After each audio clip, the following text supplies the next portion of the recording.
Қайырлы күн, құрметті біздің көрермендер. Біз бүгін Тамырлас подкастымыздың келесі шығарылымын жазудамыз. Уважаемые наши подписчики, наши зрители и слушатели, мы рады вас приветствовать после некоторого перерыва.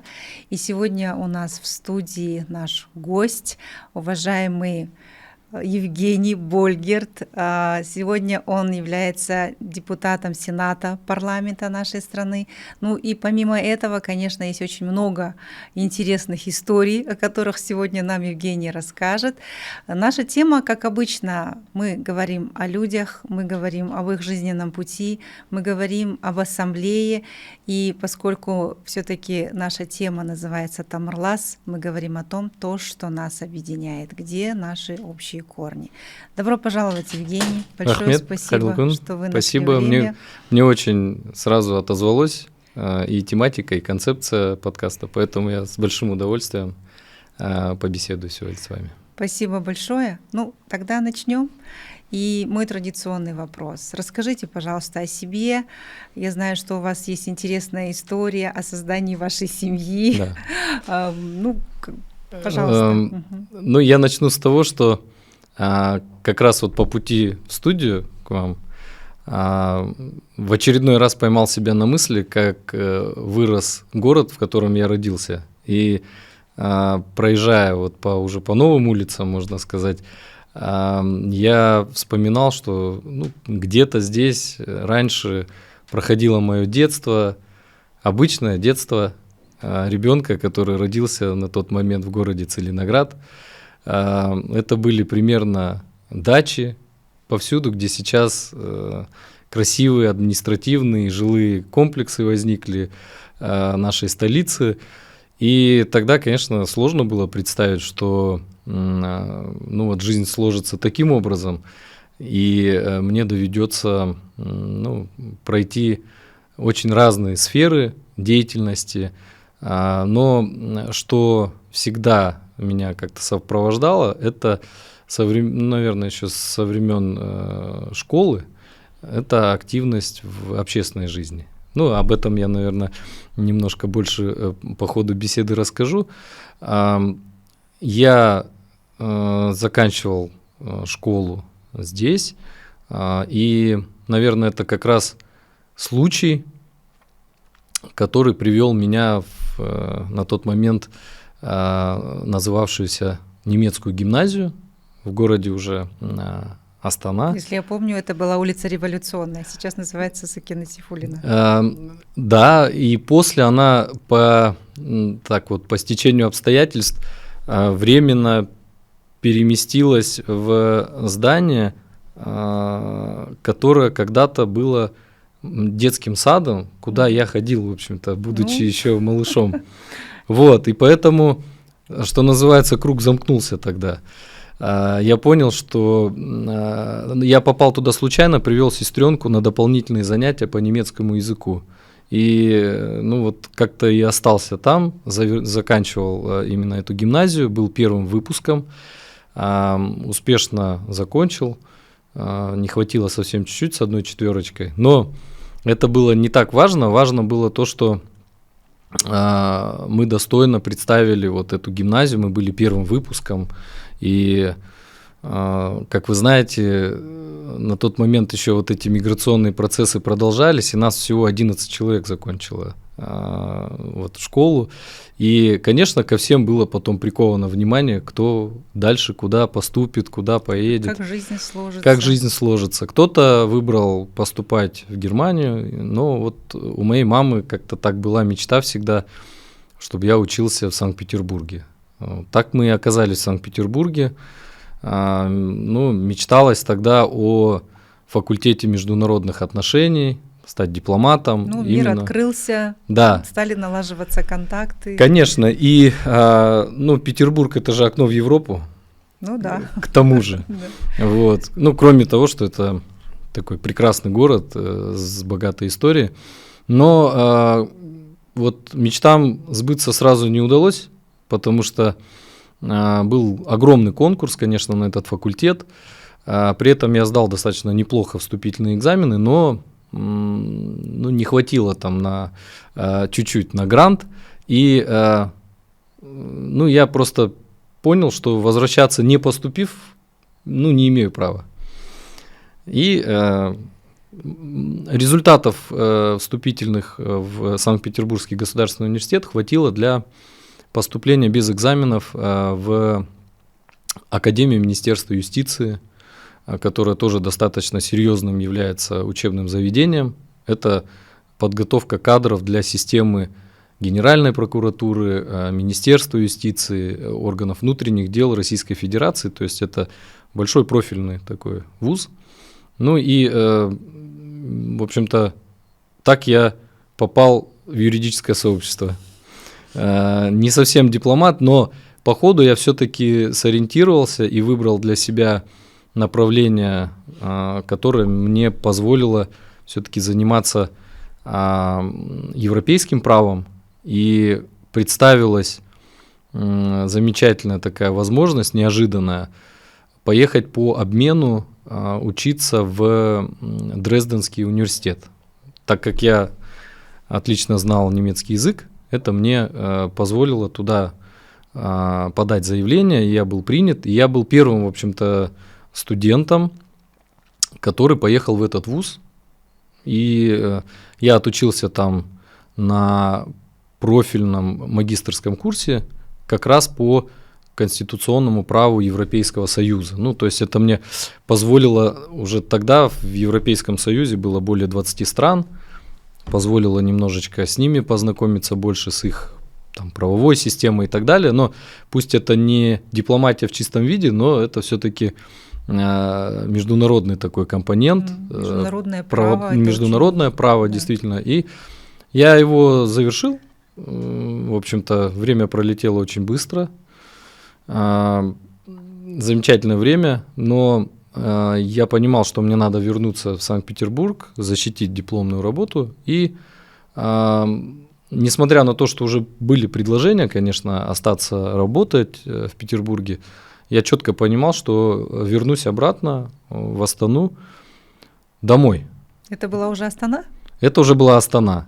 И я понимал, что город растет, что есть большая потребность в специалистах, в молодых людях, которые, в общем-то, ну, должны тоже свой вклад вносить в становление, пусть это громко звучит как-то, но все-таки в становление молодой столицы тогда, но и Казахстана в целом. То есть я как-то даже не сомневался, что смогу найти себя. Вот. И вернулся. Начал работать в юридической сфере постепенно, и оказался также по стечению обстоятельств совершенно для меня неизвестной сфере или отрасли. На тот момент уже я понимал, что это большая, важная для нашей экономики отрасль, горнодобывающая. Ну, мы представляли интересы горнодобывающего сектора в правительстве, на уровне разработки законов, то есть мне пригодились мои навыки юридические, и плюс, ну, я как-то вот смог познакомиться с реальным сектором. Это тогда было страшно интересно, я очень благодарен за это время, которое я вот отработал, посетив практически, наверное, все наши крупнейшие добывающие предприятия, я видел какой-то тяжелый, сложный труд, опасный труд зачастую. Я видел, что это замечательные люди, где-то это целые династии, где-то это действительно, вот как сейчас у нас год рабочих профессий, это действительно люди труда, они, ну, вот, своим, может быть, незаметным трудом, но вносят огромный вклад в экономику нашей страны, в промышленность. После этого настал период уже там создавать семью как раз, и я в тот момент ну, много по миру ездил, потому что у нас, в отличие от многих стран, где мне довелось побывать, Казахстан, он, как принято на английском говорить, open mind, то есть мы открыты для новых вещей, и мы стараемся найти какие-то новые интересные, значит, кейсы или истории, или какие-то законодательные вещи, которые могли бы быть имплементированы и полезны у нас в стране. И на тот момент мы занимались разработкой там большого кодекса о недропользовании и путешествовали там, изучая опыт разных стран. И вот в одной из таких командировок я возвращался из Европы через Борисполь, через Киев. Тогда летало очень много рейсов как раз через Бориспольский аэропорт. И по стечению обстоятельств вдруг оказалось, что нас эвакуируют, не объясняя пока почему. И весь терминал за там считанные минуты оказался на улице. А у меня уже на тот момент было любимое местечко, где я на стыковках любил посидеть, попить кофе, как-то перевести дух. И мое место было занято. Занято одной девушкой, которая расположила свои сумки и там свою собачку. То есть и так был дефицит мест, в общем-то, но и подсесть мне не удалось, потому что все стулья были заняты. Но я, запомнив эту ситуацию и оказавшись на улице, начал искать глазами ту самую девушку, которая мой любимый столик заняла. И было очень прохладно на улице, и я заметил, что какая-то группа людей вот вокруг чего-то собралась, и тоже, подойдя, увидел в центре эту девушку сидящую, которая одевала свою маленькую собачку в одежду. Это было чуть забавно. Вот. И так как холодно было, я примерно что-то симпровизировал, в духе, вот завидую собачке, тоже сам якобы замерз, да. Вот, и как-то контакт установили, немножечко разговорились. Вот, и то время, пока выясняли обстоятельства, оказалось, что это ложный был звонок, который там вот, что якобы заминировано было что-то. Все обошлось, слава богу. Но это нам дало 2-3 часа пообщаться. Вот, и спустя некоторое время я каждую пятницу в 10 часов утра по времени Москвы был уже в Шереметьево. То есть у меня рабочая неделя заканчивалась в четверг, можно сказать, и в пятницу я уже летел в Москву. И так продолжалось определенное время. И в какой-то момент я уже, конечно, сказал, что, наверное, пора и ей приехать в Астану, посмотреть, где я живу. Потому что представления ни она, ни ее семья особо о Казахстане так не имели. Некие там обрывки информации. Вот, и, собственно, когда она уже сюда приехала, я принял волевое решение, так сказать, и ей его озвучил. Вы не купили обратный билет? Нет, все, я сказал, что это билет в один конец, надо уже, если едем, то уже договариваться о том, где будет свадьба и так далее. Но жизнь, она интереснее, чем можно иногда придумать. Супруга оказалась грузинкой, и со всеми, что называется, вытекающими последствиями, да.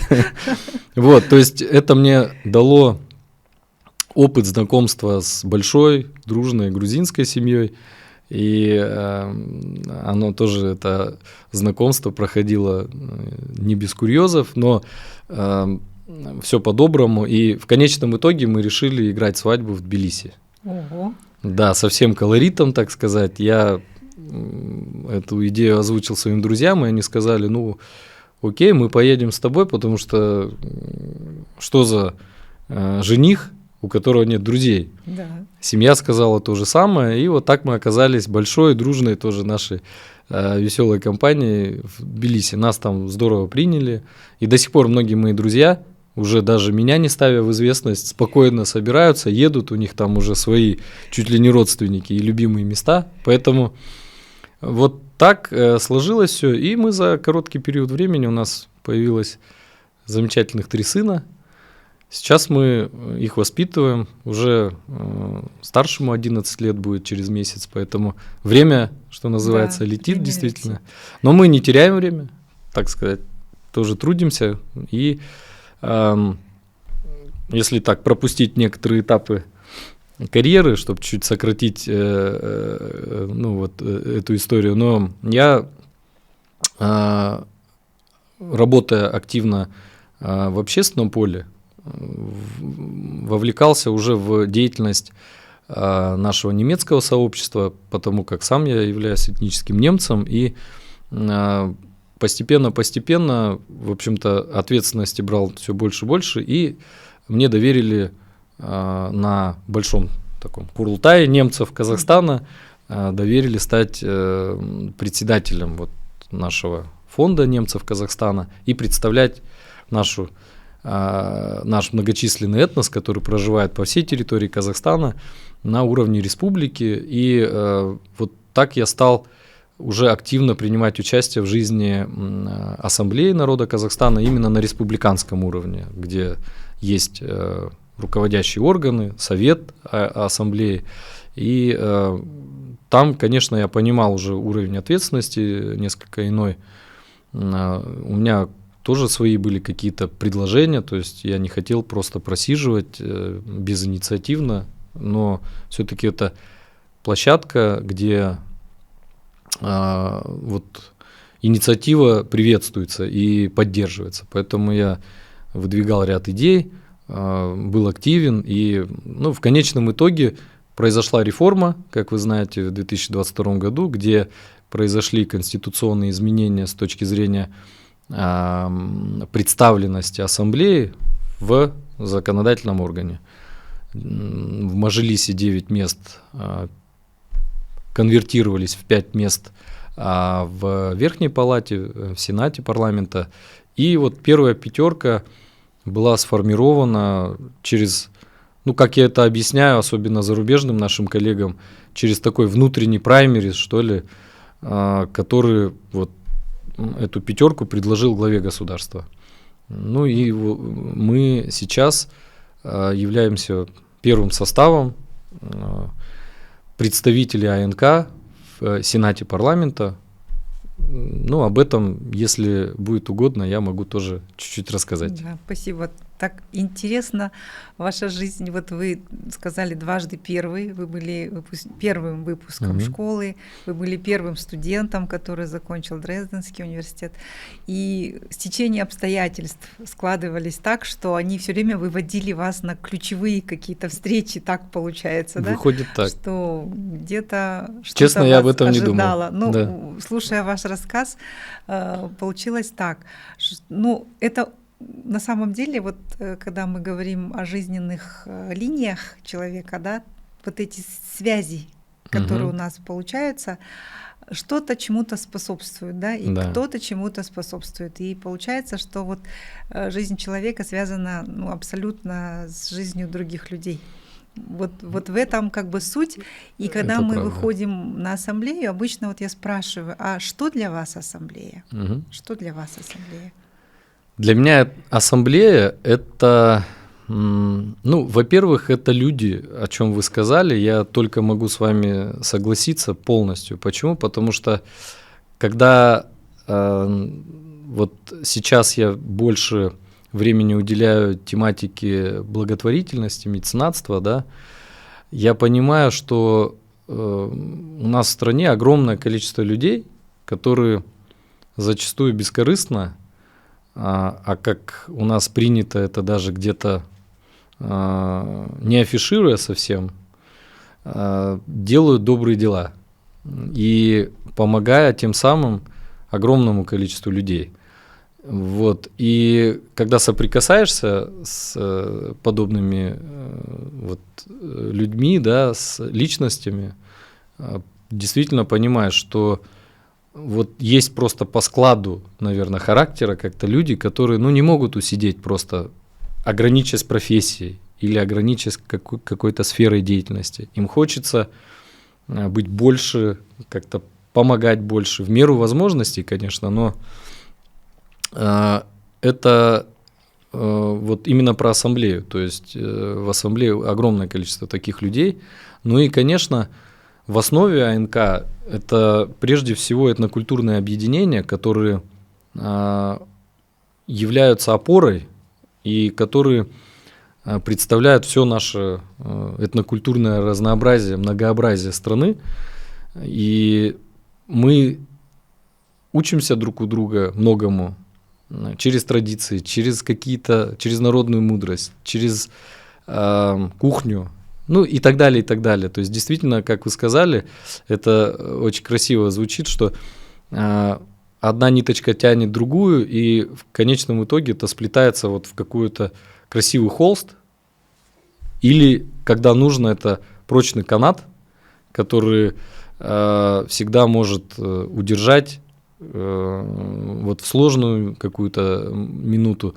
И хороший пример – это ситуация, вот, как повели себя, ну, я говорю сейчас о ассамблейцах именно, как повели себя в момент паводков, да, то есть многие отреагировали, люди по всей стране как бы не остались, конечно, безучастными, но насколько организовано было внутри ассамблеи это движение, когда создались очень быстро какие-то штабы, центры сбора гуманитарной помощи, распределения этой помощи, адресная, где люди волонтеров собирали.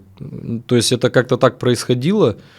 Наверное, многим казалось, что это вот все само собой, а ведь это делают конкретные люди. Да.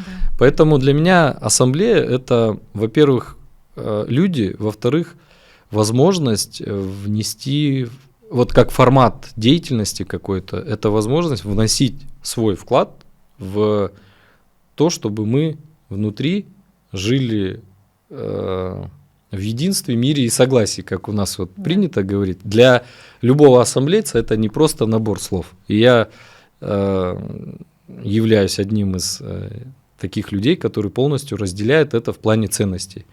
Поэтому я уже не одну делегацию принимал из Германии, и все больше и больше я вижу интереса, а что за ассамблея?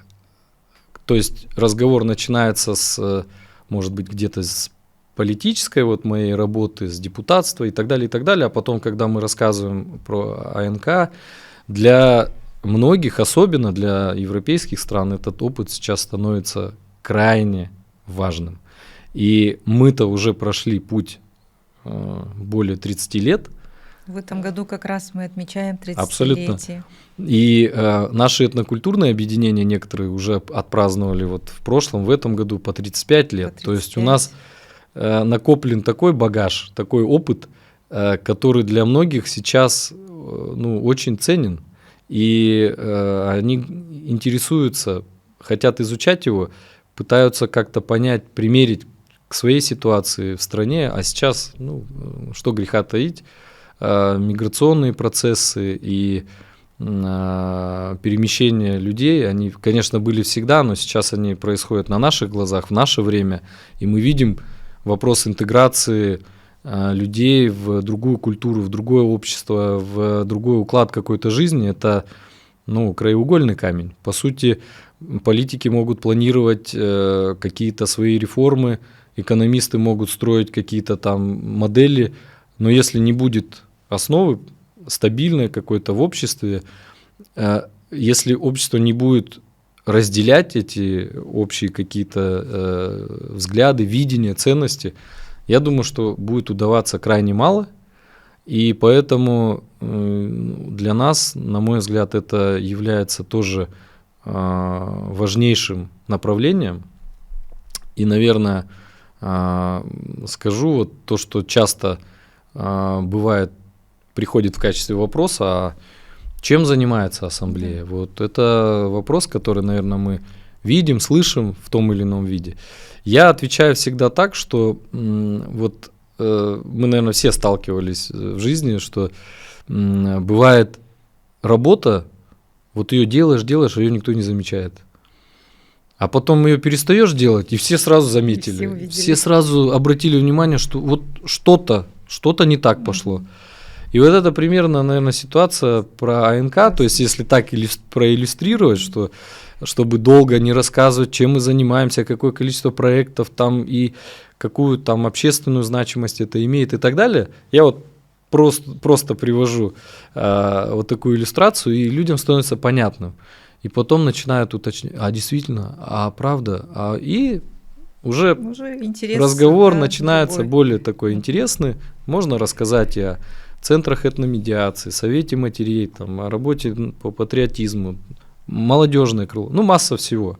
Вот депутатская группа «Бір-ел Бір-мүдде», Бір-мүдде», вот да. если можно немножко о работе этой группы. Да, вот это, наверное, очень такой интересный формат, который, и на мой взгляд, очень правильный. То есть, да, в парламенте в целом есть 5 сенаторов от АНК.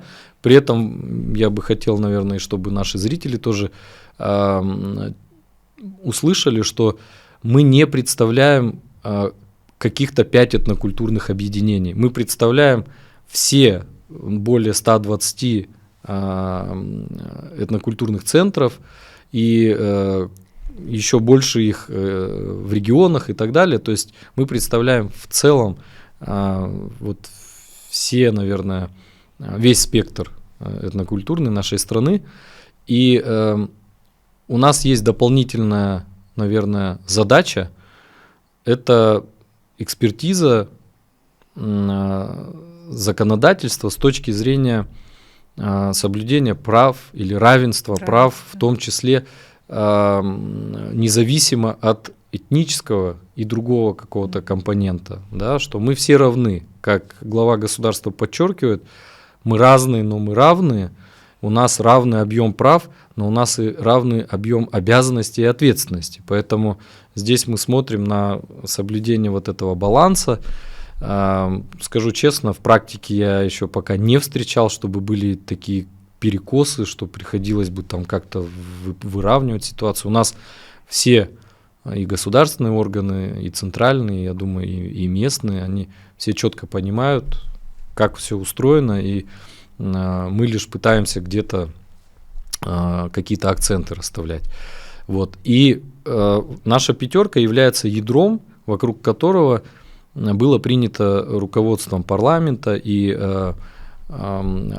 секретариата ассамблеи вот, объединить еще представителей, во-первых, 2 палат парламента, а во-вторых, так как у нас Мажилис больше представлен партиями, еще и представителей разных партий. То есть у нас сейчас можно сказать, что Сенат обеспечивает представленность различных этносов и всех регионов. А Мажилис, вот весь плюрализм наш политический, то есть все политические партии, которые имеют представленность в Нижней палате парламента. Это дает колоссальные, на мой взгляд, ресурсы, возможности. Мы даже, я думаю, еще и на 10% этот потенциал не исчерпали.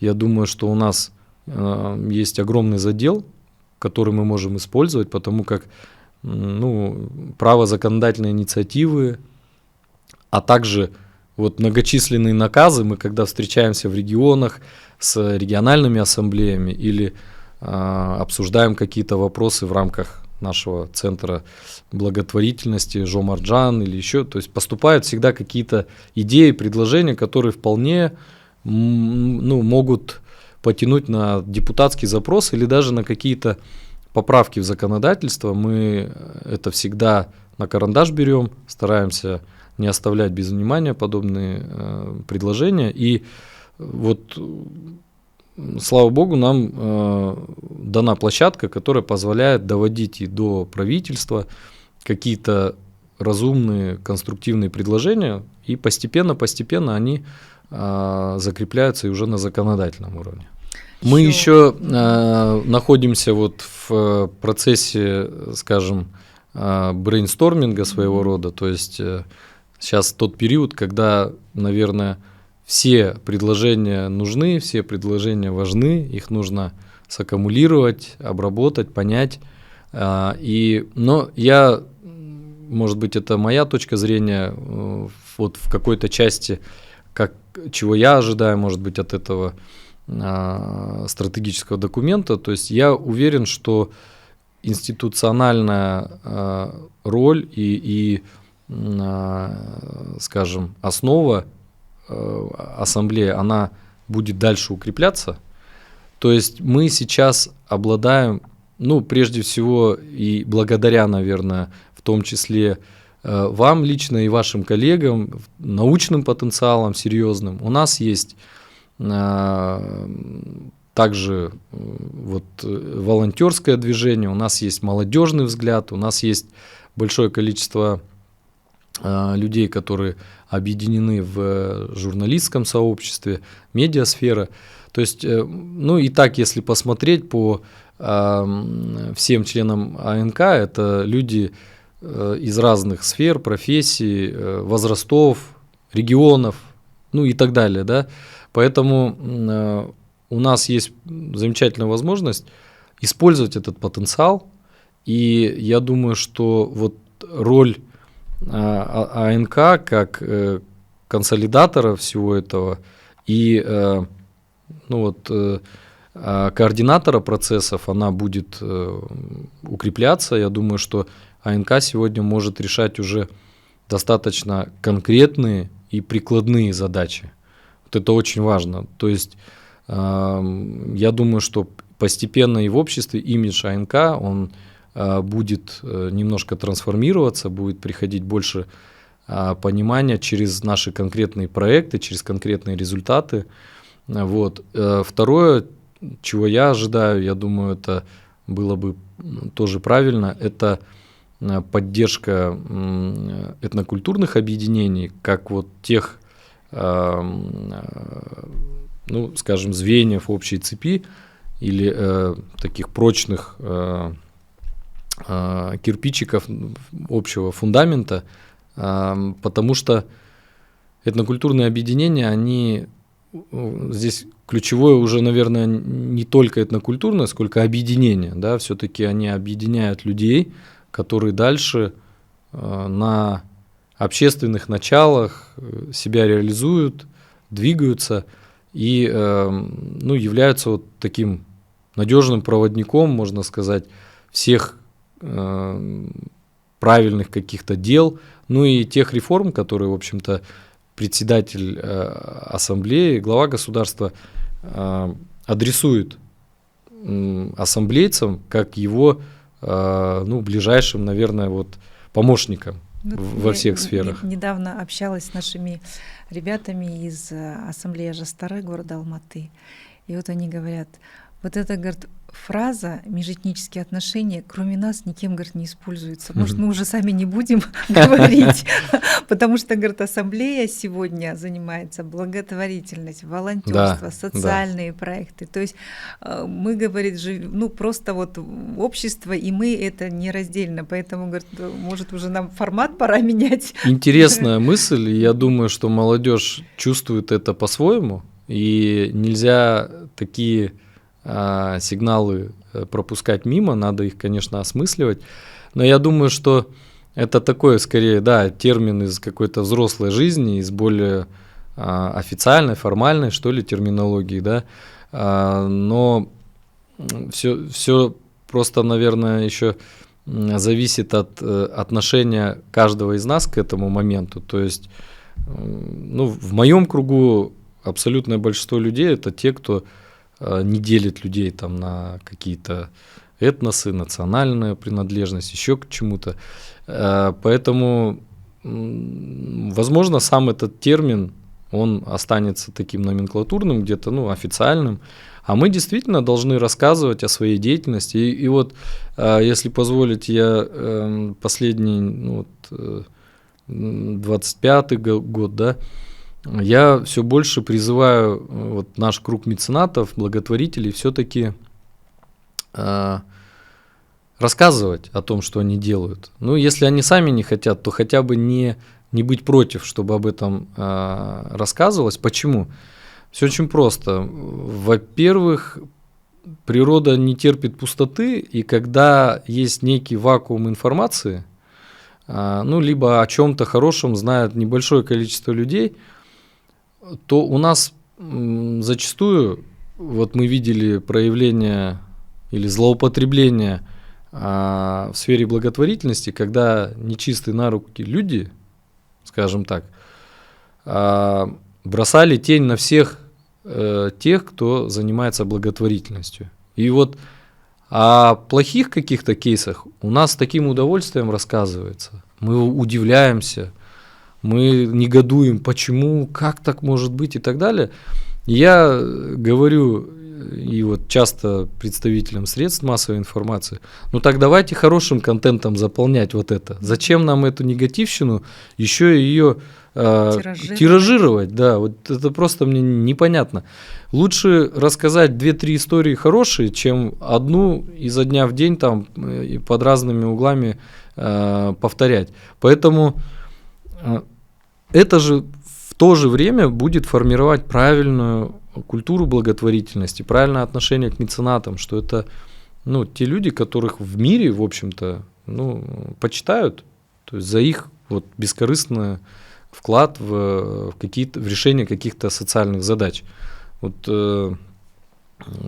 как-то мы недавно были в Соединенных Штатах в командировке, и нас знакомили там с большим сообществом людей, которые там это по всему миру движение разрослось, оно уже такое структурированное, там они какие-то большие задачи перед собой ставят, но по сути это благотворители.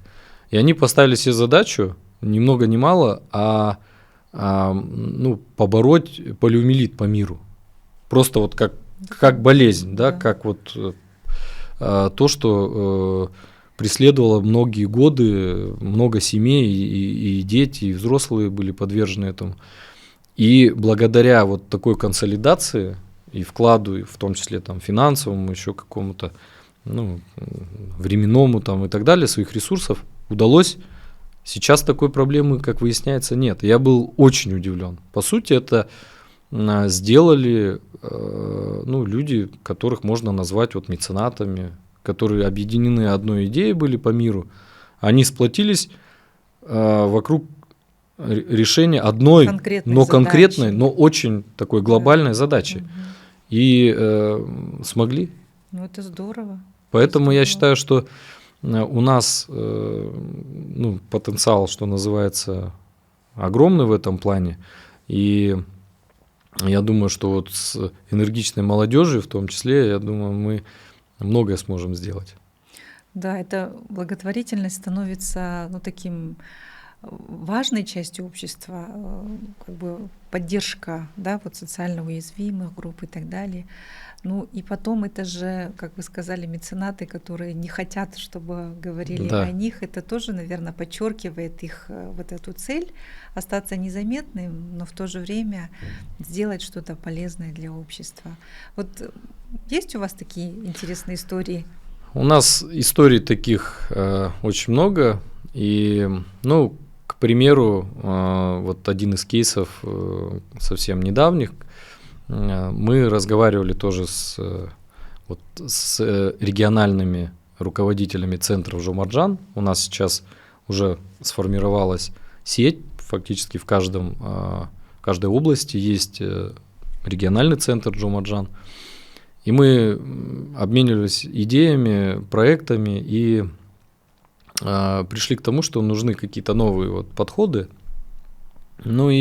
Там спустя совсем короткое время уже мы ехали в Карагандинскую область, в районы, где именно вот в сельских школах, в сельские школы были подарены и уже установлены, и работать начали, функционировать современные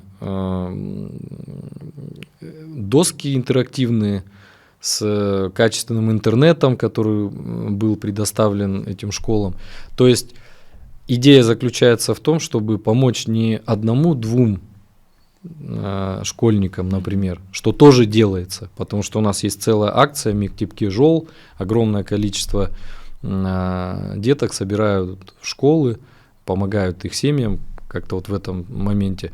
Но создавая условия для школы, мы сразу же помогаем огромному числу учащихся в этой школе, которые будут еще не один год пользоваться подобными вещами. И таких мы будем искать все больше и больше новых идей, вещей, и будем их, конечно, транслировать и в другие регионы, делиться опытом. Для этого у нас и вот существует такая неформальная сеть общения, когда мы успешными проектами делимся и потом принимаем решения их уже как на уровне республики выполнять.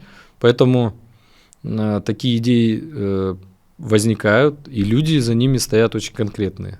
Поэтому даже когда они не хотят, чтобы мы об этом рассказывали или как-то подсвечивали, но мы это стараемся делать без лишнего пафоса, конечно, но так, разумно. И у нас еще и, к счастью, есть одноименная награда, орден Жомарт-Жан, который мы вручаем именно тем, кто внес вот в конкретном периоде такой весомый вклад.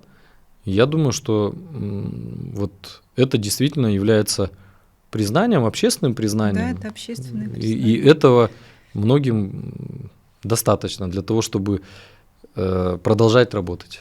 Ну здорово. Жомарт-Жан — это очень звучит и благородно, да, и в то же время очень так, ну, по-душевному. Да. Это не какой такой формальный, а такой вот душевный. Да.